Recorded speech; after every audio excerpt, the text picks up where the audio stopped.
tantx qed inti hemm stroke waffle to be honest. كتبت فايت لس في البداية tas-sena ħlif li ġildu ma billniex. How do you see yourself growing next year? Bdejt YouTube channel, mhux nibqa' nibki.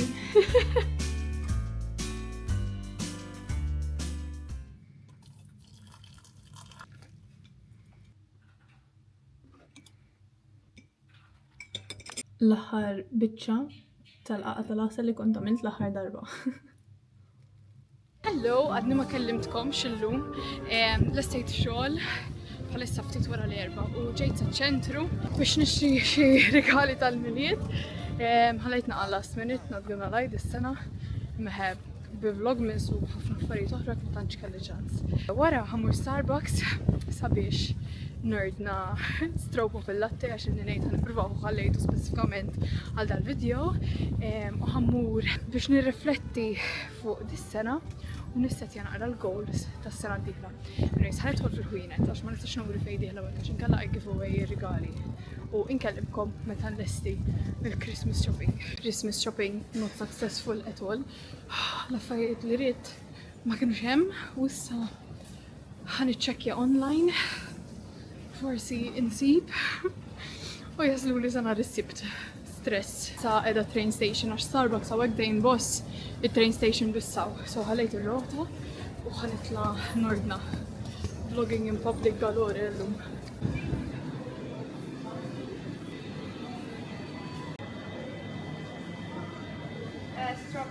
Thank you.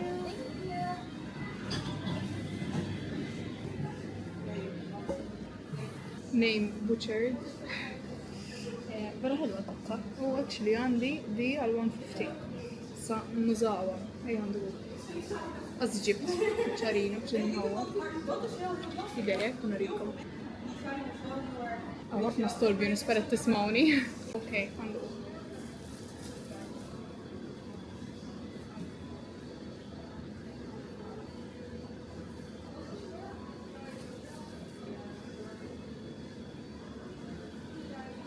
Ma tantx qed inti hemm stroke waffle to be honest.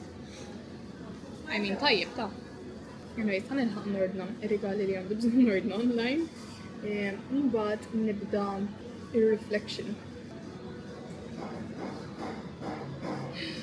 Ordered. Mela, il-bist il-mic. Hopefully ikun hawn inqas noise mill-nies li hawnhekk u tismawni naqra ħjar. Okay, so di l-ewwel darba li qed nużaħet għall-mic, jiġifieri issa naraw. Mela, is-sena l-oħra kont qalajt da diary minn għand in-nies ċer kollegi tax-xogħol li kont naħdem magħhom u kont ktibt il-goals ta' dis-sena fih u literalment da diary għalhekk biss użajtu ħsibt li nara naqa' xi ktibt. Niftakar bejn wieħed u ieħor x'għamilt imma mhux xi ktieb. Però apparently 9 areas 2 4 6 9 areas u minnhom kelli nagħżel 5 li xtaqt nifoka fuqhom dis-sena u ktibt il-goals għal kull section li għażilt. So basically daw il-9 areas kienu. Issa nieħu scan tal-paġna u nitfaħħa hawnhekk. So kelli nagħżel bej daw d-disa' u jiena għażilt li nifoka fuq soul, romance, growth, money u body. Money kont ktibt do not give in to social media pressure to buy stuff. Romance, fight less, more understanding, working towards our joint future. Vera t-daħ għedi, għax ktibt fight less, għax romance I was referring to my relationship ma' Daniel. U ktibt fight less, u fil-bidu tas-sena ħlif li ġildu ma billniex. Growth, focus on improving your skills at work, learn new skills. U consider a master's. Le. Dik, no, I'm not considering a master's. Body, exercise regularly and don't stop when things get hectic, which I think I did. Soul, travel more and meet different people to learn about different cultures, which I think I did. Naħseb asqat ma mort postijiet ġodda daqs kemm mort dis-sena u ltqajt ma' ħafna nies ta' pajjiżi differenti hawnhekk tlu x-xogħol ħabba li ġejnaw. Issa 12-month celebration. Din sejt isatta la kont ktibta to be honest. Romance. But ktibtu because, illallu. Aww. How cute. Yes, di definitely. Nħoss li għamilnija. Kif kemm l-arbet fil-bidu tas-sena jina Daniel konna qna shake pot għax ovvjament filli ma nagħmlu xulxin ħafna. Mbagħad f'daqqa waħda qed ngħixu flimkien u ovvjament we clashed a bit fil-bidu. Imma we managed to work through it, ma sarx millu mal-għada ġifieri. Ma I'm very happy that we did. Next one, body. Happy about this. So naqra xi ktibt. Vera proud of myself għaliex inħoss, well, il-15K għamilt ħaf meritin u college, veri, mux just il-15K. Apparti jek, overall, clearly I still enjoy food, għax għawek kif nkollu tajdu li niklu ħafna. Zom, ħamur possibol forsi ma jinstamax daqsek distorbju. Very happy about this, insomma, tal-ġiri u ma nħossi kelli sedentary lifestyle dis-sena, if anything vera conductive, mejnu kollox nkollu nsuq ir-rota. Money. Diħaj kolli naqta bitċax ma rix nikxef for security reasons ovvjament l-ammont ta' flus, imma I managed to reach my financial goals u qabel l-ħar tas-sena ġifieri. Vera kburja bija nnifsi li fl-aħħar il-flus m'għadhomx biss source ta' stress u hekk. L-oħrajn ma nafx għala ma ktibtx fuqhom, fuq growth u soul. Imma yes, Marija tas-sena l-oħra ma tantx kien jimporta minn hekk. Anyways, ma tantx nista' ndum għax kważi s-sitta. So, dan xtrajtu minn Flying Tiger, jiena kull sena rrid nixtri dajri li tipo jkollu d-dati u hekk biex nikteb il-pjanijiet u x'nafjen. So, dis-sena xtaqt li naqbad is-6 areas f'ħajti u nitfa' naqa' goals under each section. Issa hawnhekk fuq wara ktibt xi mistoqsijiet li nixtieq inwieġeb biex nirrifletti fuqhom. I guess fil-verta qasandi għalfejn ektibhom għax dal-video ħajservi bħala recordju tiegħi nweġeb dal-affarijiet ġifieri fil-verta qasem għalfejn. Imma ħex meta nektibhom biex ngost naqra u nara x'ktibt is-sena ta' wara. Nagħmel nqatta' ftit minuti insomma forsi nofsija nweġeb dal-mistoqsijiet tagħhom. Imbagħad immorru d-dar, immorru l-ġim għax għadna rrid immorru l-ġim. U naqsam magħkom dal-affarijiet id-dar għaliex anke hawnhekk naħseb hawn assorbi u ma naħsibx li ħadd tieħdu gost bis-sound u hekk. So ħanibda.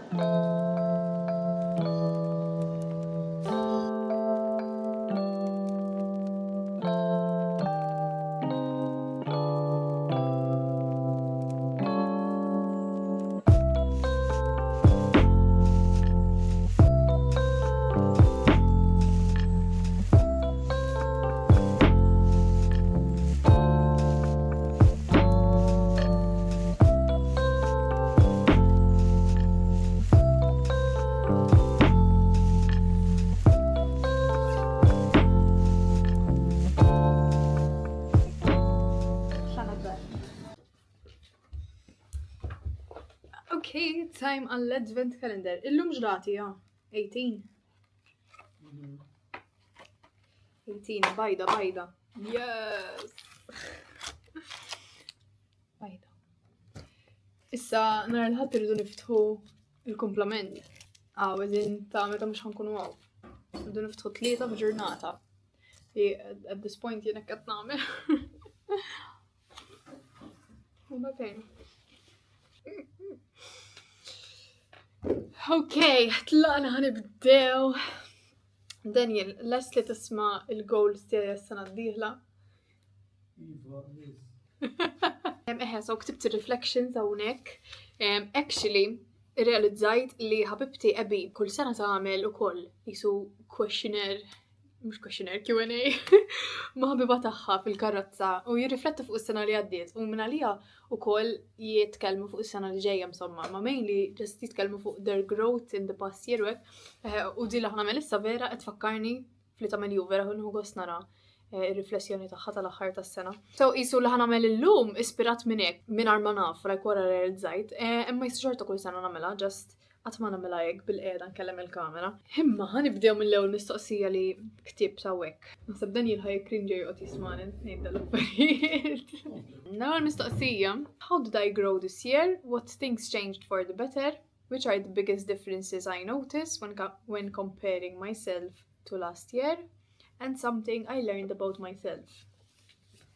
Mela, naħseb l-iktar ħaġa li rajt tinbidel fija hija kemm sirt iktar konfidenti minn snin ta' qabel.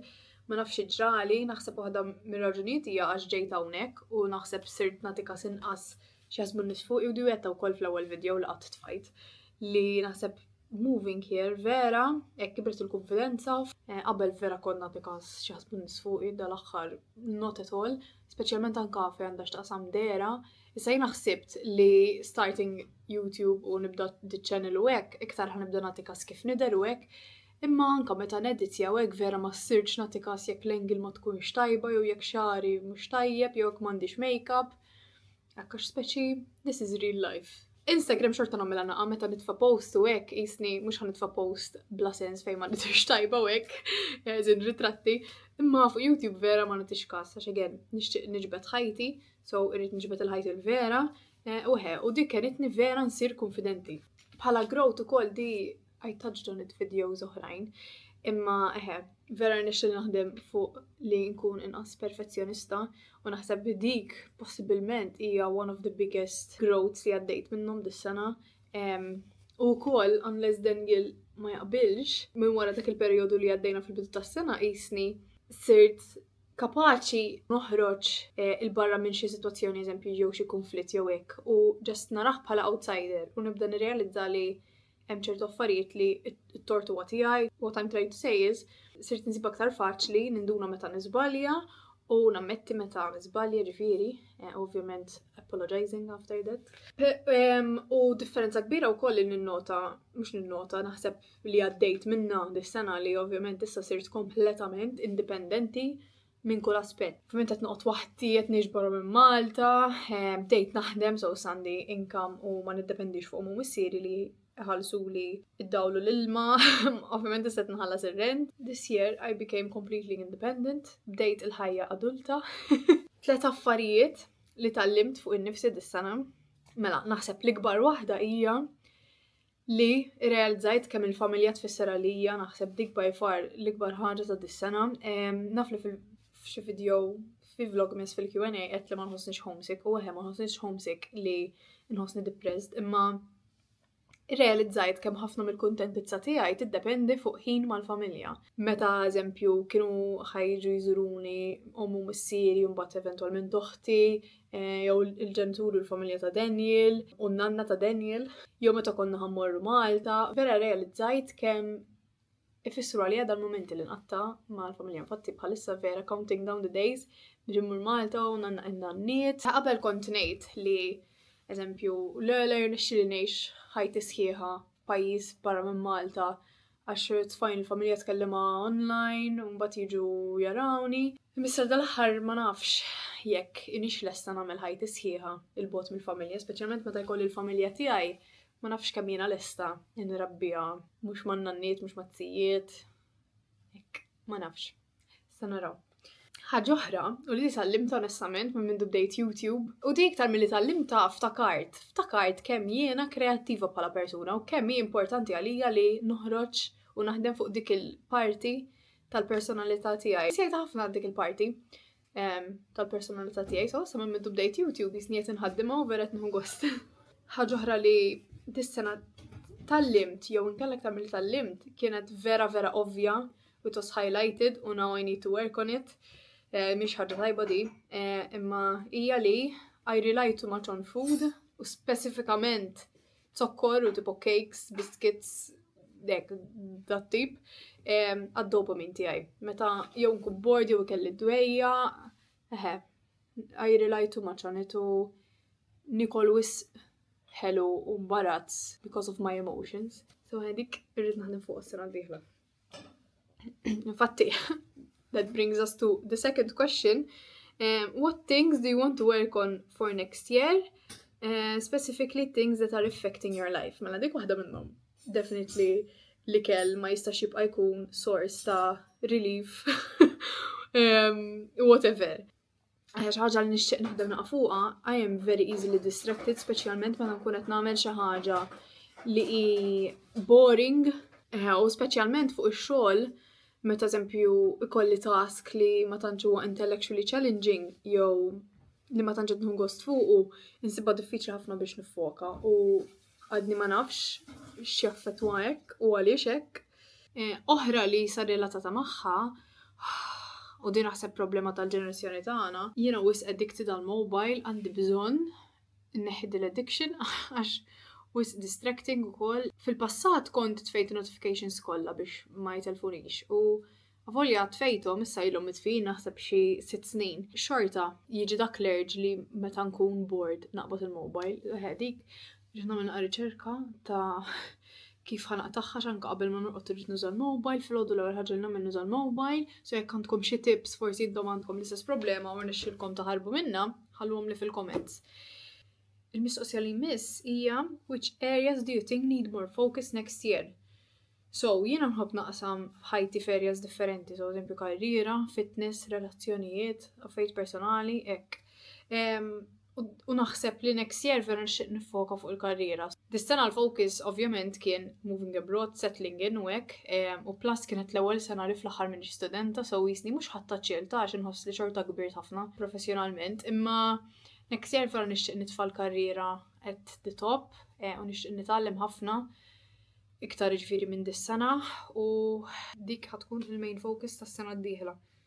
U actually, u din jdejja, din iktar it-tort tiegħi, minn bdejt YouTube inħoss li m'għadniex nagħti daqshekk ħin għal Daniel. U anke qisu minn bdejna nqogħdu flimkien qed ikollna inqas quality time flimkien li huwa quality time u mhux just insajru flimkien jew nasfu flimkien jew morru grocery shopping. Qisu ħlief il-movie dates li jkollna ma tantx konna nippjanaw dates hekk sura kif konna nagħmlu meta konna noqogħdu Malta ma konniex noqogħdu flimkien. So dik nixtieq nifoka naqa' fuqha is-sena d-dieħla. How do you see yourself growing next year? Din naqa' diffiċli nwieġibha, to be honest, għax isek xi kultant tikber bla ma trid, mhux bla ma trid, ma tkunx taf li qed tikber jew qed tinbidel personalità tiegħek jew qed titgħallem affarijiet ġoddek, imma xi ħaġa li naħseb li ħad tiġi next year għax ħankun actively focusing on it, hija li nixtieq insir engineer, as in like software engineer, iktar konfidenti. So dis-sena nħoss li peress li għadni ħafna fil-bidu tal-karriera u hekk, meta xi ħadd jgħid li dik ħażina jew li aħjar tagħmilha hekk, jisni dejjem ngħid iva u nibża ngħidilhom tipo li hemm għandek xi raġun jew hekk, speċjalment għax parti kbira tat-tim tiegħi għandhom ħafna esperjenza, speċi 20 sena u iktar. Allura jisni dejjem bżajt inwieġeb u nagħti l-opinjoni tiegħi, imma next year nixtieq u narani li nsir iktar konfidenti minn dak l-aspett. Mela, proudest achievements ta' dis-sena vera kienet diffiċli nażel u ġast ħansemmi l-affarijiet kollha li vera jagħmluni kburija b'dis-sena. Vera kienet sena sabiħa u tajba għalija, ovvjament naf li mhux kulħadd forsi jirrelata, imma naħseb di kienet l-aqwa sena ta' ħajti s'issa minn ħafna aspetti. Mela mainly ovvjament apparti l-fatt li irnexxielna nagħmluha din il-move li nitilqu minn Malta u niġu ngħixu hawn, hemm ħafna affarijiet oħra li I achieved dis-sena, ftit minnhom I was working towards, ħafna minnhom ma stennejthomx fil-bidu tas-sena li ħajnexxielni nilħaqhom. Insomma ħanaqbad insemmihom, I'm not going to order them to be honest, għax kollha importanti ndaqsa lija. Imma l-ewwel waħda relatata mal-video tal-bieraħ hija li rnexxieli nilħaq il-financial goals li I set for myself fil-bidu tas-sena. Again, dik xi ħaġa li vera proud fuqha. It-tieni waħda ovvjament li għamilt half marathon. Fil-bidu tas-sena again, I set myself the goal li niġri 15k, imma mhux għal ġejt il-15k tal-li għamilt half marathon u waqt li kont qed nitrenja liha wkoll irnexxieli nonqos 6 kilos li kienet xi ħaġa li kont ilni ħafna nipprova nagħmel qatt ma rnexxieli u dis-sena irnexxieli nagħmilha. Bdejt YouTube channel.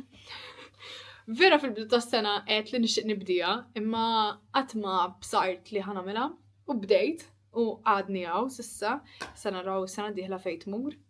Tinfaqax tibki da? Mhux ninfaqa nibki.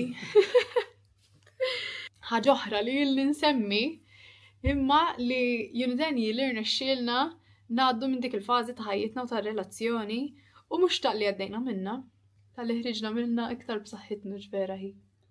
Yes, I hope so. I hope so. I hope so. Irridu nibqgħu naħdmu fuqha.